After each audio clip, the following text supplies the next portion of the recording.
These days, more and more people are using their computers to manage their finances and shop online. It's quick, easy, and totally hassle-free. However, there is a catch, and that catch is that fraudsters are increasingly targeting the online community.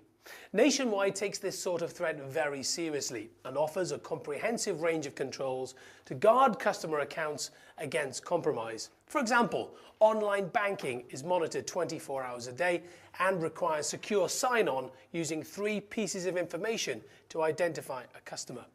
An additional layer of security has been introduced with card reader and smart authentication systems to give our customers further protection. So if you wish to shop or bank online, there really is nothing you should worry about, provided of course you take 1 or 2 sensible precautions.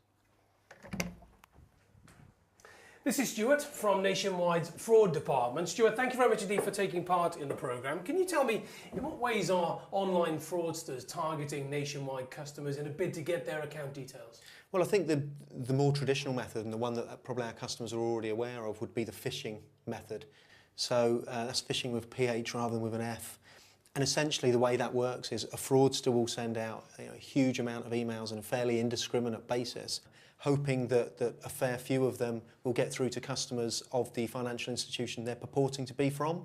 At that point, it's very much dependent on the customer responding to that and providing some personal information. Okay, so I think it's fair to assume that we've all seen these emails, but what are the telltale signs, Stuart, of these so-called phishing scams? Well, first and foremost, from a Nationwide perspective, if we ever contact you via email, we will include your name, we'll include your postcode within the main body of that text. So if you don't have those 2 pieces of information in the email, don't respond to it, ignore it, it won't be from us. That's the first thing to remember. But in terms of more general things to look out for, a high proportion of these phishing mails would contain spelling errors, they're strewn with spelling errors. But the style of it, the general kind of texture of those kind of emails can be quite threatening, in that you're left with the impression at the end of it that if you don't respond to it and you don't provide lots and lots of personal information, then there's going to be a huge issue and things are going to go badly awry with your bank account. That's obviously not going to be the case, and that's not the kind of email that we would ever send out. So what other methods, Stuart, are internet fraudsters using? Well, there are other scams certainly where they would try and utilise a bank account to commit fraud. One of the things we're seeing at the moment is quite legitimate customers are signing up to job sites in a fairly legitimate fashion. They're uploading their CV.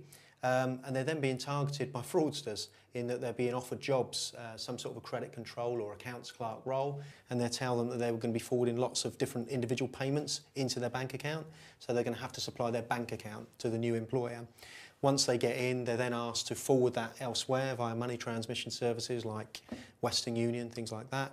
What you would get out of this would be perhaps 5 or 10% of those monies that you send on, so it's actually quite an attractive transaction for you. That sounds like significant financial reward for what is very little work. Is that the usual approach from these email scammers? Yeah, it is. They're very much kind of preying on the frailties of human nature, if you like, in that everyone wants something for nothing. Almost like the old adage, if you feel it's too good to be true, it will be, absolutely. So if you've won a lottery that you've not actually entered, then there's a very fair chance that that's a scam. So what should a customer do if he or she receives such an email? Well, first and foremost, it sounds fairly obvious, but please don't respond to it, please don't provide any personal information, please don't get involved in that. And similarly, if you're contacted by telephone by your financial institution and you're not expecting that call, there's nothing wrong with saying, well, okay, I'll phone you back. Our contact centre number is certainly widely available and we'd be happy for you to phone us. So we've heard how to handle suspicious emails and calls, Stuart. Are there other ways in which internet fraudsters are trying to get details?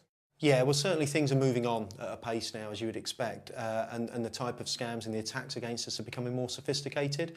The type of things that we're seeing at the moment centre more on software and in particular Trojan software and malware, which is being downloaded to your laptop and your PC. The way that it would get on there would be if you visit a particular site or you click into a link on perhaps one of the phishing emails that you've received. Inadvertently, you're going to download some software, possibly. You won't know that you've downloaded it. It will sit there in a fairly dormant fashion until you go into your own internet bank account. Once you do that, it starts harvesting the data and sending it back to the fraudster. Okay, Stuart, thank you very much indeed. Let's take a closer look. Okay. We're going to have a quick look at a couple of examples of Trojan software that's been downloaded to a machine. The first one's a simple injector Trojan. You'll notice from the screen it's the normal sign-on screen for the Nationwide Internet Bank, asking you for customer number, memorable data and 3 random digits from your pass number. However, you'll see that there's an additional field that's been injected here, which is your pass number, and it's asking for your full pass number, which is something that we would never ever do. Now, once you've input all of this data, you would press the sign on now button as normal, and it will take you into a normal internet bank session. So essentially you will get exactly the same experience as you normally do.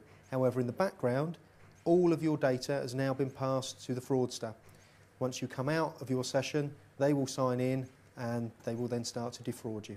The second type of Trojan that we're going to have a look at is much, much nastier. The customer signs onto the internet bank as normal, then the Trojan in the background will actually set a payment up automatically whilst the customer's looking at their accounts. Now the customer will then see a page which will tell them there's a bit of an issue with their card reader and it needs to be resynchronized. And to do this, the customer have to put their debit card in the reader in the normal way.